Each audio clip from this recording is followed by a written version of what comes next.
আসসালামু আলাইকুম, কেমন আছেন সবাই? আশা করি সবাই অনেক ভালো আছেন। আলহামদুলিল্লাহ, আপনাদের সকলের আমিও ভালো আছি।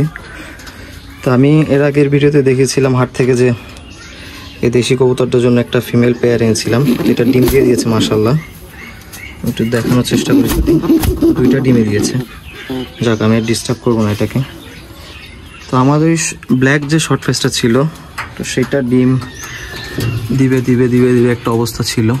আলহামদুলিল্লাহ সেই শর্ট ফেসটাও ডিম দিয়ে দিয়েছে, যদিও এখন খাবারের জন্য বের হয়েছে ফিমেলটা। ততক্ষণ ডিমেই তা দিচ্ছিল। আর আমাদের যে বিউটি হোমাটা ছিল, তো সেটার হয়তো বা এটা ফার্স্ট টাইম, এটা হয়তো প্রথম ডিম দিয়েছে। ডিমের সাইজটা অনেক ছোট।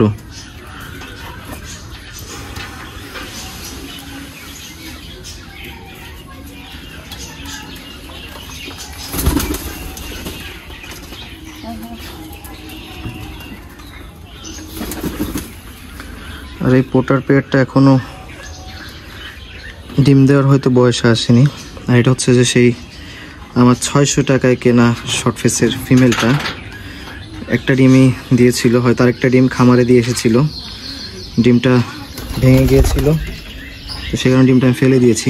এটা হয়তো আবার ডিম দিবে। এটা হচ্ছে আমার সেই ব্ল্যাক শর্ট ফেসের মেলটা।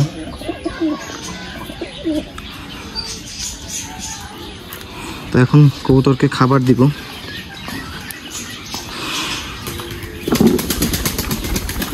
দেখা যাক।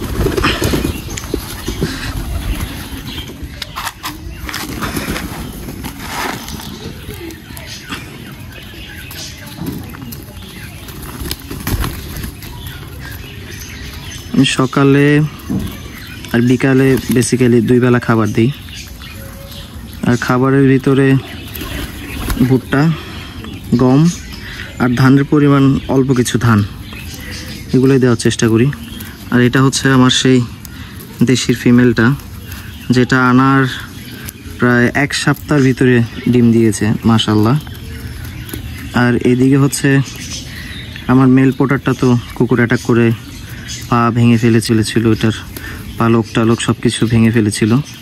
তো এটাকে আর সুস্থ করা সম্ভব হয়নি, পরে আমি জবাই করে রেখে দিয়েছিলাম।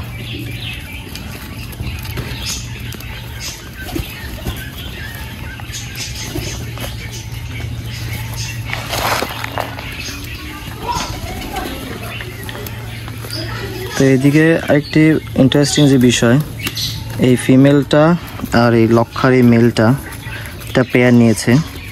তো এটা আমি আসলে এক্সপেরিমেন্টাল হিসাবে দেখবো যে এটার বেবিগুলো কেমন আসে। আর এটা হচ্ছে বিউটি হোমার মেলটা।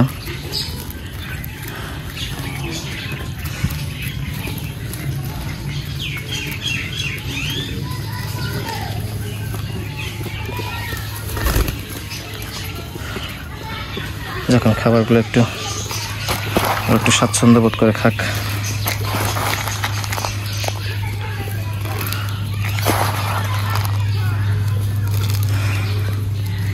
এটা হচ্ছে শর্ট ফেসের ফিমেলটা, একটু সাদা খোলামেলা ছেড়ে পালিয়ে, এই জন্য একটু অপরিষ্কার।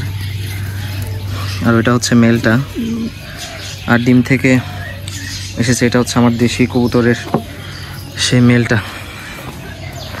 একটু ডিমগুলো দেখাই আপনাদের। তো এটা হচ্ছে 2টা ডিমই কমপ্লিট করেছে এই পেয়ারটা।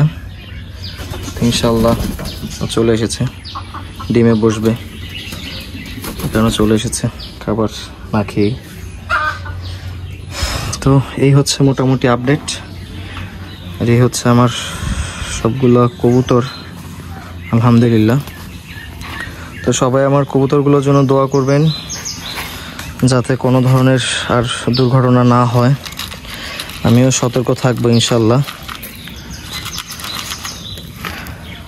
তো সম্পূর্ণ ভিডিও দেখার জন্য অসংখ্য ধন্যবাদ। সবাই ভালো থাকবেন। আসসালামু আলাইকুম।